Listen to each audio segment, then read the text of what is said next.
Well, I could talk about ministry, but I think I need to talk about life rather than ministry at the moment because, well, as you would know, but the listeners possibly don't, I've had a fairly ordinary last 6 weeks. My younger sister was diagnosed with pancreas cancer and died 5 weeks later. And so the shock of not only having a diagnosis like that, but, you know, for it to, result in her dying only 5 weeks later was just, it's still hard to get my head around. And whilst that's now 2.5 weeks ago, it's just dominating my thinking and where I'm at the moment.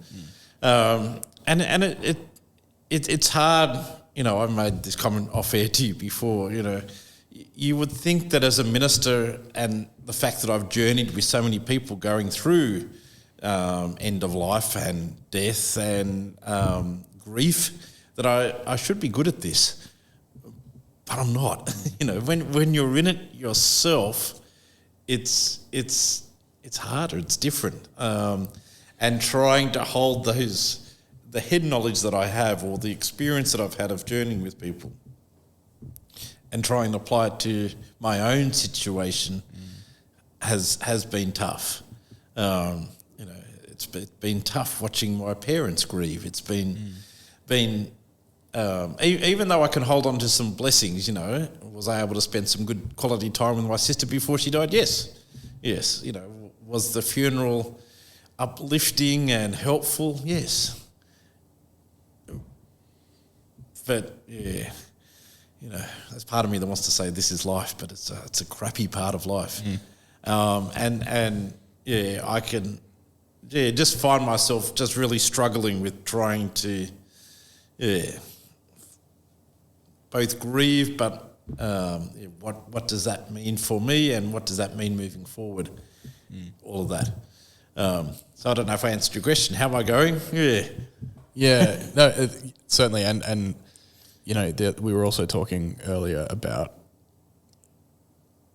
not just in church, but just in general, we're not great with acknowledging the grief part. Like, especially in churches, we it's almost, and I wonder if it's because we've been trained to, because of how much it can hurt, we jump to they're in a better place part of it. And Yes. and I'm sure you will well know, having been in ministry for as long as you have, that process can, and having been through it myself as well on a number of occasions, it's almost like a lot of the time we don't want to handle that first part. But I often think of like the Easter weekend as a great metaphor for that. We don't get to Sunday for 2 days. Yeah. Like, there's still 48 hours, depending on how you view the literal time frame there. But and more recently at Easter, I am spending more time acknowledging and sitting in Saturday. And I don't know. I wonder if you have any reflections on that. Look, I agree. I think, you know, our Christian faith gives us hope, and that's a good thing. You know, I struggle with attending non-Christian funerals because sometimes there isn't that hope there, and it's hard to, you know,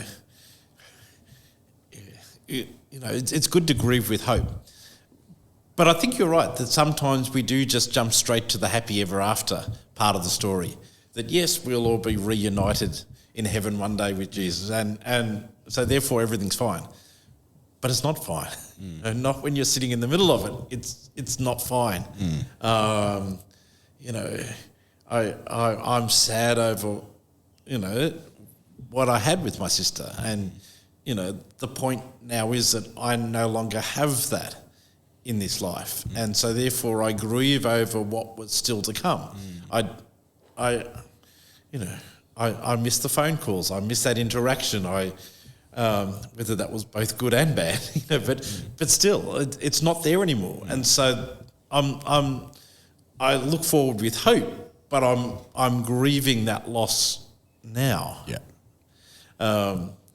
and we shared earlier that in Western society, we don't do death well. I think other societies have got a better understanding of how to do end of life and death well. I see so many people, just wanting not to acknowledge, you might be sitting in a room with somebody dying and the family's still talking about it. That's okay, we'll pray for healing. You go, sit in this moment. They're dying. This is a special, sacred moment. But we're not good at that. And so I think that's possibly why in the church we do want to jump to the happily ever after, because the mess of being in the midst of, a loved one, dying, possibly suffering, but also, the grief that comes afterwards and that hole that death has made in our lives is hard. Is hard. And as I said, I know some of the head knowledge, but it's hard when you're sitting in the middle of it. Yeah. An example of that, I've sometimes when I do a funeral, I found this analogy when I was going through my Bible college that somebody said, death of a loved one is like breaking a vase, and it doesn't matter how well you glue it back together, it will never quite be the same again. Yeah. And it's like that when somebody we love dies. Life is not the same again. That doesn't mean life doesn't go on. Life does go on, but it's not the same. And that's why we grieve. And so like I know that, but at the moment, I'm just looking at all these broken pieces at the moment going, crap, what do I do with this? The knowledge of it doesn't make it easier to experience. No. Yeah. And there are days where I am enjoying the normality of life, almost like, the vase has been glued back together again. I know that it's different now, but now I'm enjoying, life is normal-ish. And then there'll be other days where you suddenly realise, but I put the first bit of water in that vase and it just collapses again. And you sort of go, I'm not there yet. Yeah. And, anybody who's been through grief knows that you have these cycles not only is it hard for the person going through it, it's hard to be supporting people who are going through grief because you're never quite sure what's going to be helpful to say on what particular day. I'm certainly experiencing that at the moment in supporting people very close to me going through a similar, a period of grieving, and that it's almost like you're scared to say the wrong thing, but you want to be helpful. Yeah. And it's really, and that's, I think, possibly just another symptom of us not being particularly great at doing death is we then aren't always entirely sure how to be helpful in that space either. But one of the big learning experiences I had in my life was when I was doing my training for ministry. I spent 11 weeks in Westmead Hospital as a student chaplain, and me being young and naive and passionate, when they said, where do you want to work? I said, oncology. I don't know why I said that. and so they put me on the oncology ward to visit people going through cancer. And I just learned so much during that time. But one of the impacting things was, walking in and spending time with this family whose 18-year-old daughter was dying, not because of cancer, but because of the result of the treatment that she had. The treatment caused lung issues that meant that, she was dying. And I walked in and I heard the story, and as I explained to my supervisor later, I was saying, I didn't have any words to say. I couldn't say anything. I felt like anything I could say at this point would fall flat. And my supervisor said, well, what did you do? I said, well, I just sat there. I couldn't quote Bible verses. I couldn't do anything. That was my line to him. I couldn't do anything. He said, well, maybe that was the best thing. And that understanding there is a difference between doing and being. And as my supervisor explained, I was actually being with them. Yeah. And that was probably enough in that moment for them. Anything I could do probably wouldn't have impacted them maybe even me being there probably didn't impact them much, but it was the right response in that moment. So yeah, I don't know. I think good communication with somebody in grief is critical. Yeah. To say, what do you need? Do you need me to not talk about this for a while? Yeah. Yeah. My wife jokes that I've been escaping into my computer games a bit of late. And there is a reason for that, because I don't want to think about it. And if I play my computer games, I'm not thinking about the grief. Yeah. And so maybe there are times when, you're dealing with somebody in grief and it's a bit like, well, what do you need? Do you want us to not mention it? And there'll be other times where it is, no, I just want you to sit with me or in this moment, or, I'm ready to talk about this now. Yeah. Yeah, yeah. There's an analogy sort of formulating in my head, and this will come to no shock as regular listeners. I'm a big old movie nerd. But, I wrote a paper in university about the difference between ghost stories in Western cinema and in Eastern cinema, particularly in Japanese cinema. And so often in Western cinema, the whole point of the ghost story is that the ghost is an antagonistic force that needs to be confronted and defeated. Whereas the more traditional understanding of ghost stories is that the ghost is a representation of something, whether it's literally about death or whether it's about something else, that needs to be reconciled. And I think that's a really interesting depiction of, in Western culture, we see death as this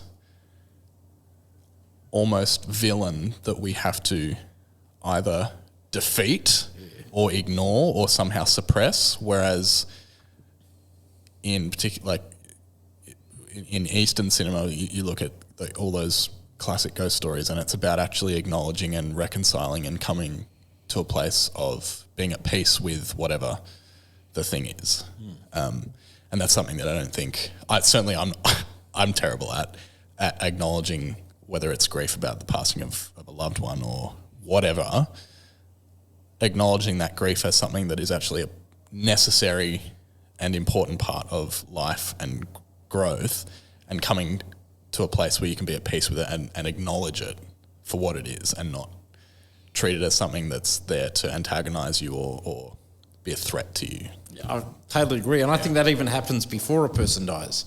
You know, that end of life stuff is such a sacred time that if we can realise that we're in that moment with the person, how do we make the most of that? And, I said beforehand, I quoted a book by Mary Jane Lynn called Healing the Dying, which she's a nun who talks about how we can have good conversations with somebody who is dying, by asking questions like, what are the things that you're thinking about now? What are your memories that are coming to mind at this important end of life stuff? I did that with my sister. I said, do you remember any of our holidays? And we were suddenly laughing about the holidays that we had as kids growing up, tapping into those special moments. Or is there anything that I need you to do? Is there anything that you want me to say to somebody or give to somebody? How can I be your hands or your voice in this very special end of lifetime? But that requires us to embrace what is happening, not be scared or feel like we have to defeat that. You're right. Yeah. And you mentioned non-Christian funerals. I even find Christian funerals, I've been to a couple recently, sometimes a bit odd, because I think there's almost this unspoken dissonance between whoever's delivering a message or whatever the funeral's looking like, speaking so confidently, like you said, about embracing the hope and the anticipation of being reunited in heaven, that is at odds with the immediate feeling in the space often of, that's all well and good, but I'm in the middle of grief and I've lost someone, and being reminded of, like, in the future you'll be reunited with them, so that's really fantastic. Particularly one recently, I remember sitting there, not actually being I was there as a musician and just observing and really feeling like there was this unspoken dissonance in the room where there's this unacknowledged almost elephant in the room that we're actually here to gather. We're actually gathered to mourn, as well as great funerals celebrate the life of the person. And I just wonder if that's also something that we aren't great at in that process. You triggered a memory within me. In my last church, fairly early on, I was doing a funeral of a 19-year-old, very tragic death. And I knew this person, I knew all their friends from teaching scripture and youth group, because I had crossed my path. So they asked me to do the funeral because I'm the only person that they knew who sort of did that. But none of these people went to church. And I'm trying to work out, how do I do a funeral, basically a non-Christian funeral, because, well, they're not interested in the Christian stuff. I did mention that, but it was largely non-Christian. And I thought, look, I'm just going to have to do, what I thought was going to be, the stereotypical stuff that we sometimes do with young people. So I had candles I could light. I had, something they could write a message on. And this was back in the era you could still release helium balloons, and we released the helium balloons at the end. And I just thought, this is so tacky. And afterwards, they're just all saying how meaningful that was. And it just struck me to go, actually, we know how to do this. We know how to be able to offer good ways of people being able to tap in and, acknowledge their grief and to show that love that they had for this person. And yet, why do I do that there and not in a normal funeral service, which possibly people would also say that was really helpful. Yeah. Yeah, that's really interesting. Yeah. I guess to wrap this conversation up, amongst all of this at the moment, where do you find the hope? Where do you find the things that you're grateful for amongst? I said this in church on the first Sunday I came back after having some time off for be with my sister and then the funeral. I was surprised at just how meaningful were the messages sent to me from people saying, I'm thinking and praying for you. Sometimes we go, thoughts and prayers, blah, blah.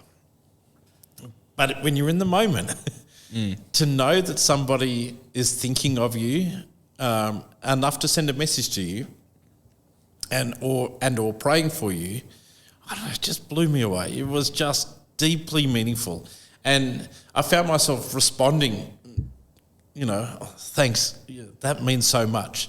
And it sounded like a simplistic answer, but it wasn't. It was actually, this was so meaningful, so helpful. And I guess that just highlights, that sense of being part of a family or a community that's there for each other, that you have your backs in the good times, but also the tough times, to know that you've got people around you as you're going through something difficult is just huge, And yes, of course, my faith played into that as well, to know that God was there for me.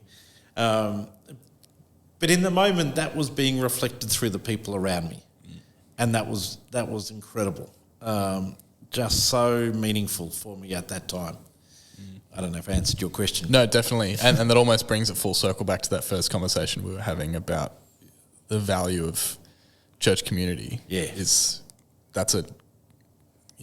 With grief and dying, that's the perfect example of where church community can play such a huge part in people's lives. You, just by virtue of being a disciple of Jesus, you are plugged into this network of other people who care about you and will be there for you in those moments. Yeah.